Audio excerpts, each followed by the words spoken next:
What is going on, you guys? It says back here bringing you guys a brand new YouTube video. Now, before I start, I do want to say thank you guys so much for all the support you guys have been showing in this latest in Call of Duty news videos. But enough of that. I just wanted to get that out of the way because I know you guys want to get right into the teams that qualified and all the groups that got into this tournament, and you know, we're just gonna go ahead and go through it and break it down. So I'm just gonna let you guys know right now a couple disclaimers. If you listen to this as a podcast, I really suggest you look on screen because I am going to be showing the 32 teams that qualified, and I am going to be showing the groups that are going to be played in Call of Duty XP. Secondly, this might be a little bit of a long video, so please be patient. I'll try to go ahead and cut it short as quick as I can. And of course, if you have any questions, comments, or anything, leave them down below or DM me on Twitter or tweet at me. You know, I'll go ahead and answer your questions as best as I can. So let's go ahead and get right into it. So unfortunately, I could not find a picture of the bracket of how the online qualifier turned out, so that does really suck. But nonetheless, we pretty much know how it turned out because either the teams didn't qualify or they did, and if they did, I'm going to be reading them off to you in the 32 teams that did make it. However, there was something that went down on the online qualifier over the weekend that pretty much turned over a lot of teams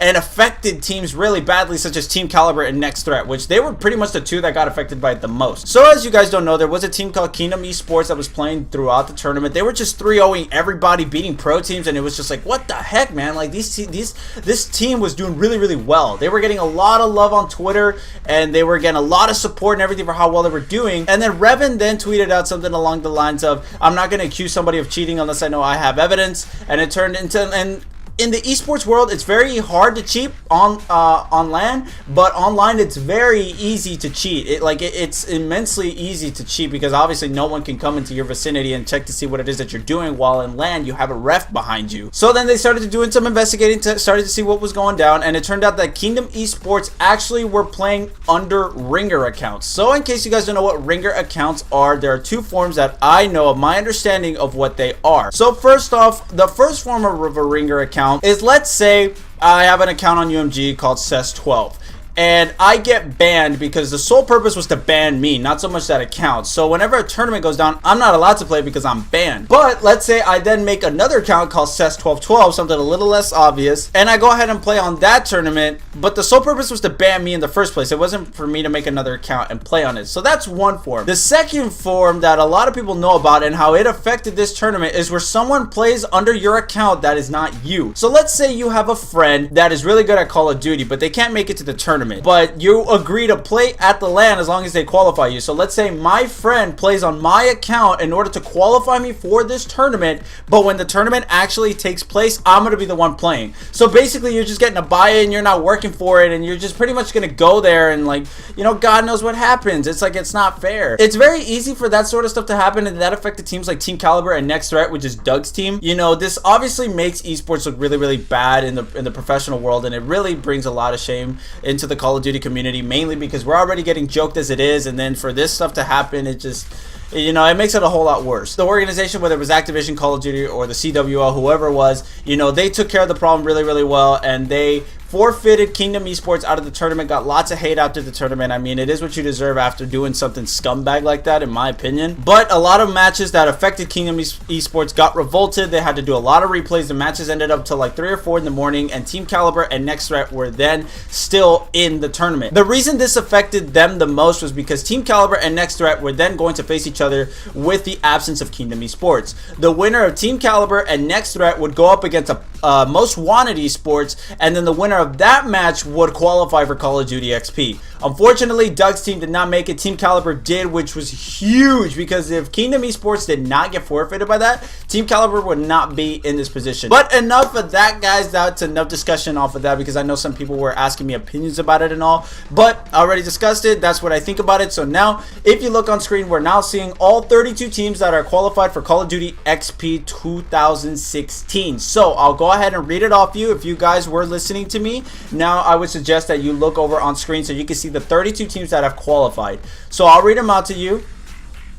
It's Pulse French, Team Vitality, Team Allegiance, Cloud9, Team Supremacy, Splice Pro, Complexity, Rise Nation, Panda Gaming, Team Caliber, Chiefs Esports Club, Fabe Gaming, Luminosity Gaming, Optic Gaming, Hyper Games, FaZe Clan, Tainted Minds, Team Envious, Team Infused, Epsilon Esports, Giants Gaming, Team Elevate, Apotheon Esports, Most Wanted, Mind Freak, Team LDLC, Team Orbit, Team Millennium, Revoltables, Ground Zero, Living the Dream, and Korn. So this is pretty much the 32 teams, or this is the 32 teams that are going to be qualified for Call of Duty XP. And as you guys know, I put out a video not too long ago, and so did Call of Duty, where they said that we're going to put, like, you know, depending on your placement in the region, they were going to put you in Pod A through D.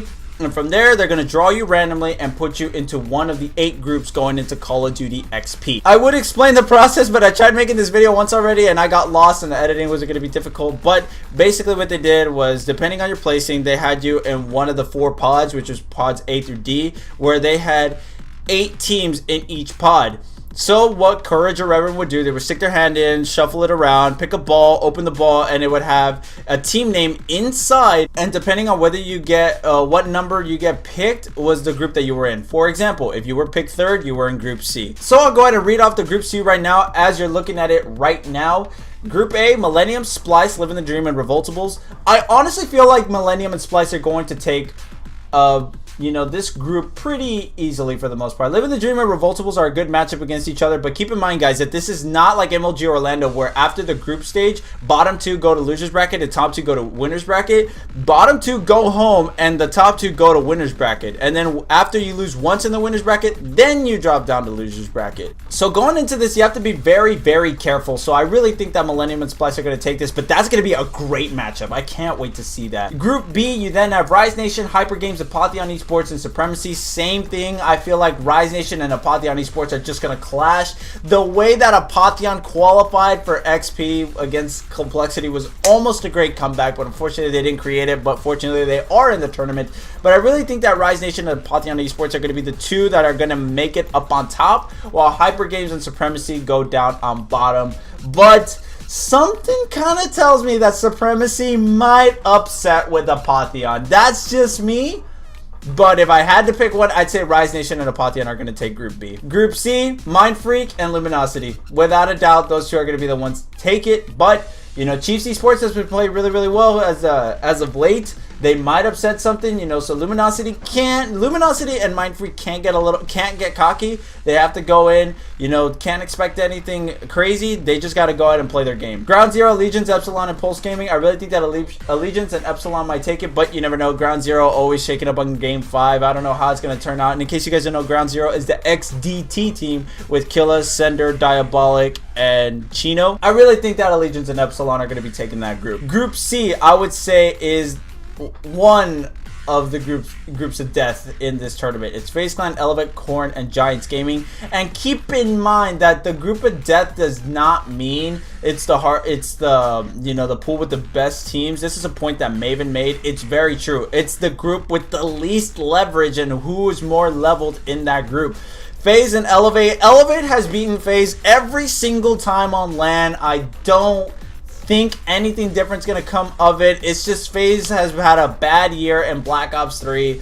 But if I had to say, I'd say FaZe and Elevate could take the top 2 spots. But Giants Gaming could upset also. You know, I would like to see FaZe and Elevate go up into the tournament, but Giants Gaming could very much beat FaZe Clan. I think so. I think that they can actually take them out, but that's just me. You guys can think whatever it is that you want. I'm not saying FaZe is a bad team. Don't count them out, but just by the way they've been playing as of late compared to Giants Gaming, you know, there's no other way to see it. Infuse, Caliber, Wanted, and Minds. I really think that Tainted Minds and Infuse will be taking this one. I just don't see Team Caliber facing up against Infused or Tainted Minds. And Most Wanted, I really don't see it either. I really just think Infused and Tainted Minds are going to take it. Group D, without being biased, I honestly think that Cloud9 and Team Envious are going to take it. I mean, Team Envious is the number 2 seed going into this, and I feel like Cloud9 might take it. Vitality, haven't really heard from them. And Orbit, they didn't do too well in stage 1 or 2, so I really just think that Team Envious and Cloud9 are going to take it. However, Cloud9 has pretty good potential to beating Team Envious depending on the Cloud9 that shows up, whether it's the one that's just explosive, you can't stop them, or, you know, if they're the ones to shut down and stumble out a lot. I really think Team Envious can come out on top. But Team Envious and Cloud9 for pool or Group D. Group H, not even going to say it. I really think that Optic Gaming and Panda Gaming are going to be the ones that are going to be taking that pool. Complexity, they might upset something. You know, Havoc. If Havoc shows up, Complexity and Optic Gaming. But if not, Optic Gaming and Panda Gaming are definitely going to be the ones to take it. So there it is, you guys. Hopefully you guys enjoyed. Sorry if it's a long one. I just really had to get that out of the way. I'm going to be headed out in just a little while, but I had to stop home and make this video for you guys. So thank you guys so much for watching. Hopefully you guys enjoyed. Thank you so much for all the support on all these videos. You guys really seem to like them, and my channel, like, over the past 2 days has grown a good amount for my size channel. So thank you guys so much for that. If you guys know a friend or a family member that's into competitive Call of Duty, that's looking into a statistics channel or a news channel for Call of Duty eSports, go ahead and send them on over. I'm gonna go ahead and keep making these types of videos, and of course my other regular routine for my native subscribers, I'm still gonna be doing the cut comms and everything. So yeah, no need to worry about that. So thank you guys so much for watching, and I'll catch you guys in the next one.